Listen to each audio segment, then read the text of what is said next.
Okay, hi guys. Deborah Wakefield here with Deborah's Ditties Artistic Stone. And as promised, and I'm so sorry it's taken me so long, but I'm finally getting it. I am doing the video for the Terrezo look using resin chips that I have made from drippings off of other projects. If you want to learn more about how I made the chips, check out my other videos. Let's do it. Okay guys, so this is my terrazzo table that I'm doing. Here's my pieces for this table that I just put a whole bunch of different ones together. And I showed you through a little bit of the video how I cut them up. Now, keep in mind that I use resin chips for glass look. I use them for mosaics. I use them for these. It all depends upon how they're cut up. I don't know where it was originated. It seems like Italy is the right place. I don't know. There's a whole bunch of different ways of making terrazzo. That's what terrazzo really is. And if you look at it, when they break them, they are triangle and square, and they look more geometrical, I guess, than broken glass. So when I do this for broken glass, I make sure that it's all translucent, and I actually break it so that it has edges and looks like cracked glass, and it works. This is for this terrazzo table. Now you make all different sorts of colors, whatever it is you want. You can do all one color, you can make patterns, you can do whatever you want to. But here is the most important thing. Okay, this is what I call, get your big pieces out of the way. You want to make sure that you have all of this, okay? This really fine stuff. That's filler. So when we get all of our pieces out on our table, where we're gonna want them, okay? We're gonna wanna be able to have this stuff as filler. How do I get that? Do I sit here and cut that? Every little tiny little piece. Well, I have, and I decided that wasn't really the way to go. I kind of have a little way of doing that. First of all, I kind of want to address something that people have said. I've read comments where they say put your epoxy in blender, and I kind of get a kick out of it when I read that, because obviously people have not put their epoxy in a blender. It doesn't really work in all situations. It does work if your resin is really, really thin. So let's say you pull these out, which I do, and I save them. They're paper thin. I can cut this down and I can spray paint it. Okay? Then I can put this, wait for it to completely dry, obviously. Then I can put it in a blender. Then I'm going to get them little fine pieces. Okay, that's one way of doing it. I do, and that's only because I have this on hand, but this works excellent.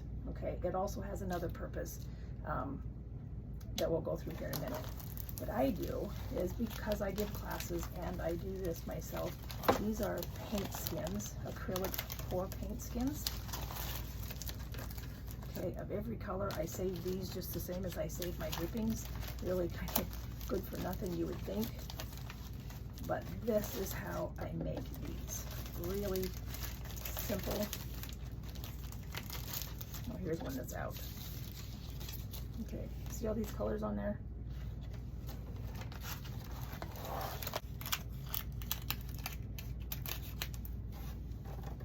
And these ones you can cut, or you can just break up, and then you get them little tiny, tiny pieces. Or you can put them in that little blender. And that little blender takes these, just zip, zip a couple times, and it makes perfect. But you really don't even, if you don't have that, I mean, it just breaks off. And these really throw your piece over the top. Even when, I even use this when I used to use nothing but mica for granite look. These are wonderful, absolutely phenomenal. It sends your stuff, takes it over the top, because it gives you all the filler, has all the color that you're going to need when this is all said and done. Okay, simple type of things. If you don't have this, this works just as good. So, okay, that was a pro tip. Okay, so I'm going to go ahead and mix up some epoxy and we're going to make this table. Okay, so this is that terrazzo look that we're doing. And people always ask me, well, isn't it time consuming cutting these up? Well, I have other tricks of doing this, but when it gets really brittle and you've had it for a long time, which I have, it actually comes off really easy. Look at that. It just chips the ends and it comes off. So it's not real hard. I could actually even break it with my hands. Okay, so the base, I just did, the first coat was the stone coat white undercoating, and the second coat I just put a little bit of almond cream in there and mixed it in. So now I'm gonna wait for it to dry. So this is dried. Our base coat has dried, and now we are going to put epoxy on. And I am not taping the edges. I brought this tape out just to remind me to tell you guys this. You do not have to tape the edges. Now, the reason I'm not going to tape the edges is because the nice thing about using resin is it's a little heavier than the mica flakes are, if that's what you're going to try to use. So it's heavy enough that it's going to sink, and when it cures, it's going to be cured all the way to the bottom. Resin sands out really nicely, so we don't have to worry about losing it. Okay, so but yet it's not so thick that I'm going to need to dam the edges so that it'll cover it. Okay, so we don't need to even use extra epoxy on the surface. So I am only using 3 ounces per square foot, okay, of epoxy. If you want to dam the edges to have a little more epoxy, you can, but you don't have to. So that's the wonderful thing about using resin. Okay, so I already have my epoxy made up, and we're also going to make a tray,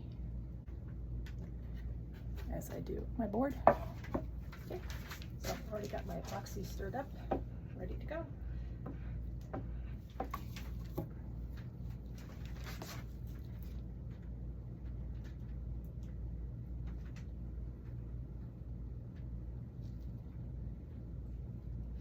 And oh look, I got little specks of something in there. Oh bummer. That's just going to add to the look.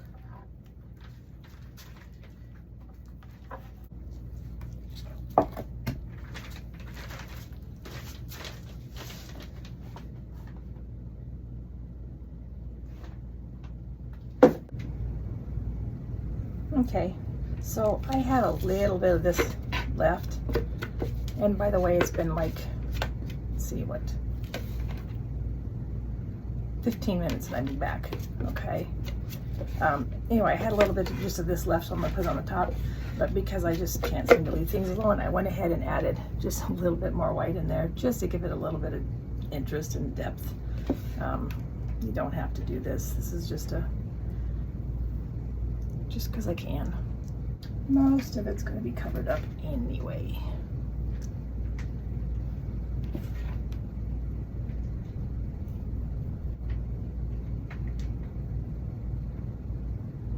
Oh, I have to tell you about my edges too. If you noticed in the video, earlier ones, I have a nasty edge on here. I did not take time to put really pretty edges on this because my intent when I did this was to have a rock edge.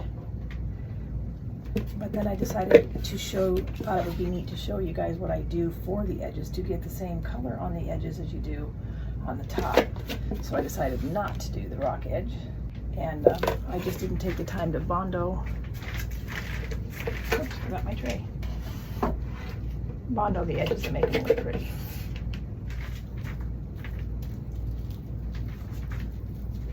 It really doesn't matter what you do with that because, like I said, it's going to be full of flakes anyway, so.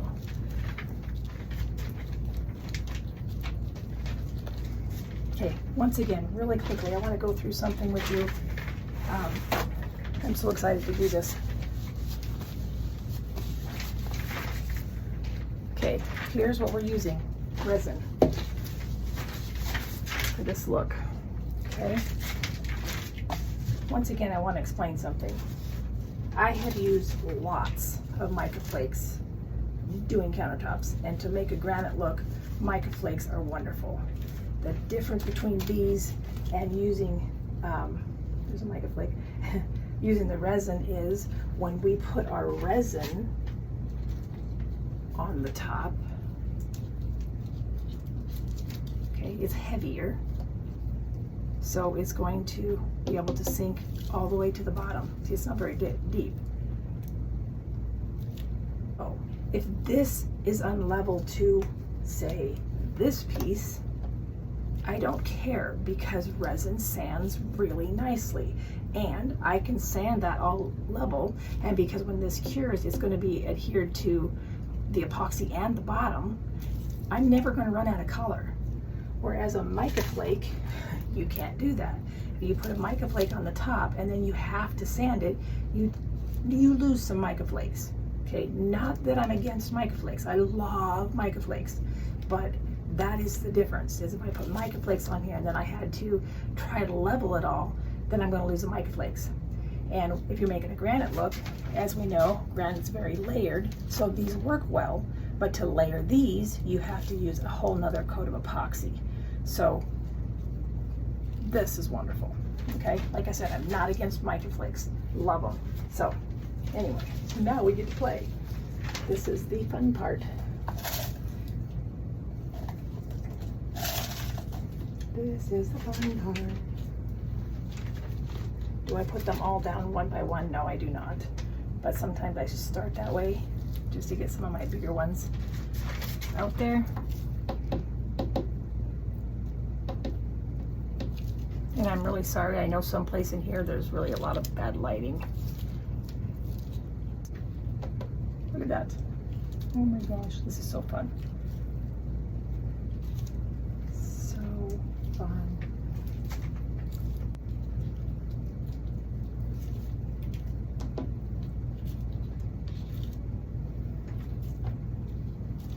Especially when you're just doing a mixture of different colors.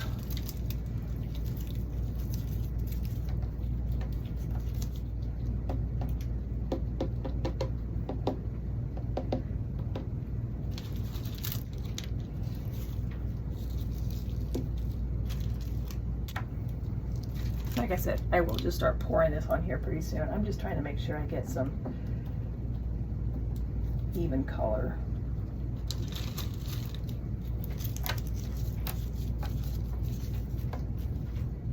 Sorry, it's not quiet. Just having fun. Matter of fact, you get the picture. I don't need to sit here and do this in the camera. As soon as I get enough color kind of around the edges and I know that everything's got pretty, you know, good color spread out pretty evenly, then I will just dump the rest of it on there. Out like I was. So this look is not supposed to be layered, so I try not to make, or I do make sure that they're not on top of each other. Not that it makes any difference, but granite is layered. These aren't normally layered. So I will get back to you as soon as I get it all on here. Okay, after I get it kind of even in color, just making sure that I got a little color everywhere, then I just grab my handful and I just go putting it in places that it's not.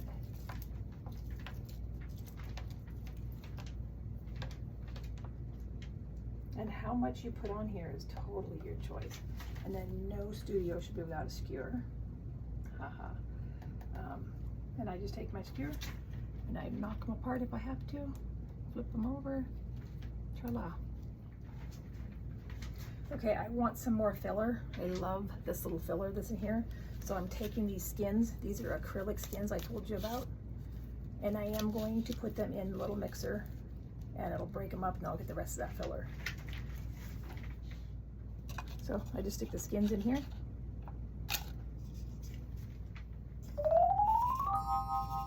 And we made some more little filler. Okay.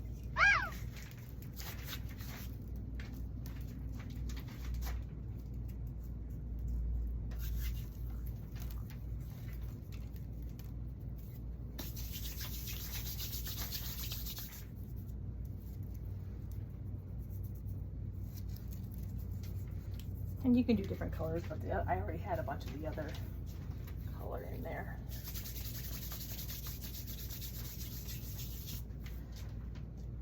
If you feel like you got too much in one spot, just kind of bury them.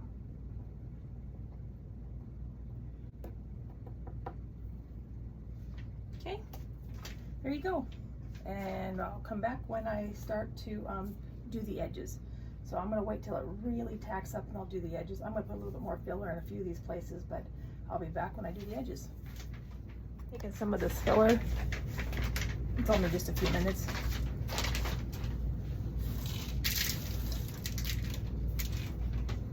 Put on the edges. A big one that wanted to come down there.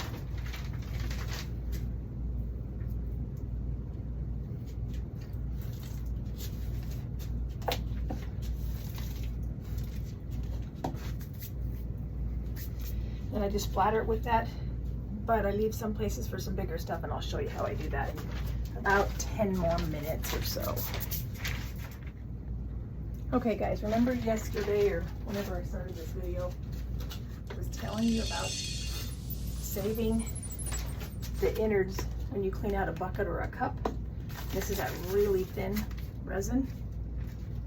This is why I do it. And then I spray painted it, the colors that are in our stuff here. Then I cut it. I don't need anything heavy to cut it with, but that's what I have. Because it is so fine, paper fine, I just cut my pieces out. Whatever shape you want.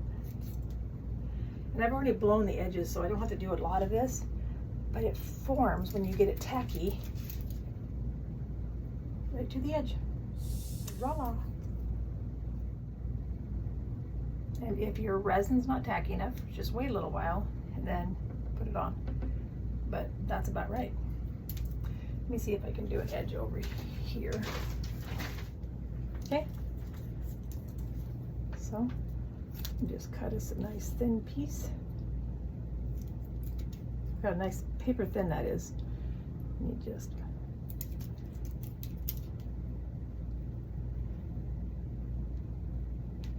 There you go. Don't even have to form it. I mean, you just put it on there as long as it's tacky enough. And there you go. And they don't have to be tiny pieces.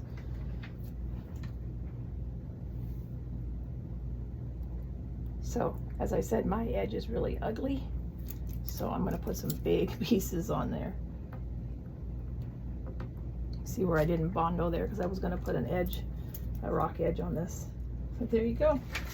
So, still big one right here. Boop. And then any of the edges I'll just sand off. So that's what's really cool about this is you don't have to have just little tiny pieces on the edge to make it look like just mica flakes or whatever on there. This looks more realistic. And just randomly put it there. Cool, right? Okay, we got the idea. That's what I do. That edge looks like it's embedded in it. Okay, anyway, don't need to watch me do this, but that's what I do.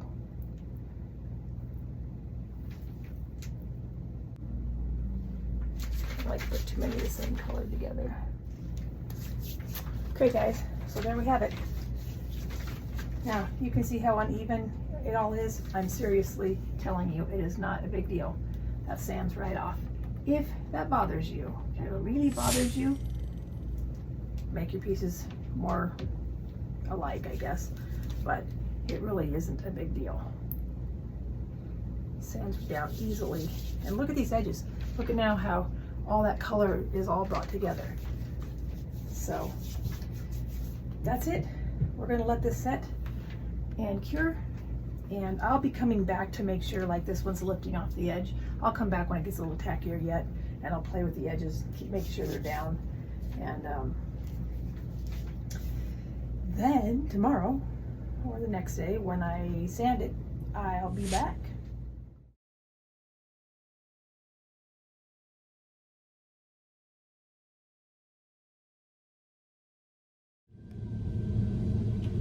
Okay, so let's wrap up this video. Now I did this video months ago. As I promised, I was working on the videos. I just didn't get them done. I've been really busy moving into my new shop. I don't know if you can see behind me, but I'm about, I don't know, 89% moved in. Still waiting on the Muni to give me my permit for my bathroom, but that's a whole nother story. But I'm getting it. So I am working on the videos. I hope to get all the ones in the past done so that I can get better at this, which is a problem that I ran into. I could not find the last part of this video where I sanded it down. I probably didn't make one, but all the other information, you saw all the other information. And basically the next day there's pictures there, the next day as it cured, you can see it's all on level, which we knew was gonna happen, no big deal. It took me about 10-15 minutes to sand. A while later, I finally put the top coat on it. Before I did, you saw that I did the edges, and I do that a lot just simply because the edges has very little epoxy on it. So anytime you can add a little bit of extra, actually. I did the first video, and if you haven't seen that, you really do need to go watch it, because I'm pretty sure after watching this, if you hadn't watched the other one, you're probably asking yourself, isn't that pretty time consuming? It's not as time consuming as you think it is, because I actually kind of stumbled on the answer. I always take everything and I look at the pros and the cons, and if there's a really big con, but yet I think that it has so much potential, I will work it out somehow, some way, and this one just kind of fell into my lap, and it's really worth your time to go look at that and find out the little secret. The pros to this is just all over the place for me, because I'm using resin that literally I pulled off the table, or heck, I have stuff that pulled right off the floor. And I just see money. I don't even buy mica flakes anymore. I haven't bought mica flakes forever. I still have some left over from when I had, but I've pretty much gone to this exclusively. It just makes sense. And the countertops turn out excellent. I think in the beginning of this video, I put some other countertops that I had made in there with resin chips. Wow, I mean, it looks so realistic. It really does. So to me, it's all pro. So anyway, this is a series, so watch them all and comment. Let me know what you think, whether you like me to do the series like this. I do, because then I learn.